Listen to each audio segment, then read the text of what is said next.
Zee 24 तास एक पाऊल पुढे। नागपूर जिल्ह्यातल्या तब्बल 143 गावात दूषित पाणी पुरवठा होत असल्याची बातमी झी मीडियानं प्रसारित केल्यानंतर धसका घेत नागपूर जिल्हा परिषदेच्या उपाध्यक्षांनी दोषी अधिकाऱ्यांवर कारवाईचे आदेश दिलेत। जिल्हा परिषदेच्या आरोग्य विभागानं केलेल्या एका सर्वेक्षणात दूषित पाणी पुरवठ्यासंबंधीचा धक्कादायक खुलासा झाला होता।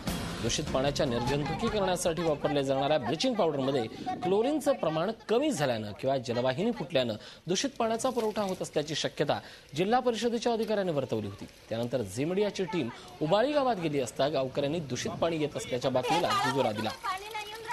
एकीकडे दूषित पाणी पुरवठा थांबवण्याकरता ग्रामसेवकांनी प्रयत्न केले नाहीत आणि दुसरीकडे दूषित पाण्यासंबंधीच्या जिल्हा परिषदेच्या अहवालाची माहिती ही गावकऱ्यांना दिली नाही।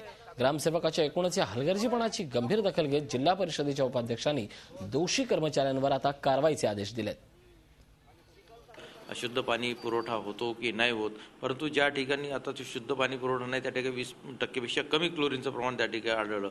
यामध्ये जे काही दोषी असेल त्या ठिकाणी पाणी पुरवठा कर्मचारी दोषी असेल किंवा संबंधित त्या ग्रामपंचायतीचा सचिव जर समजा दोषी असेल तर आम्ही लगेचच त्या ठिकाणी तशा प्रकारची चौकशी करतो आणि जर समजा त्यामध्ये जर समजा ग्रामसेवक वगैरे जर दोषी आढळला तर नक्की कारवाई केल्याशिवाय आम्ही राहणार। झी 24 तास एक पाऊल पुढे।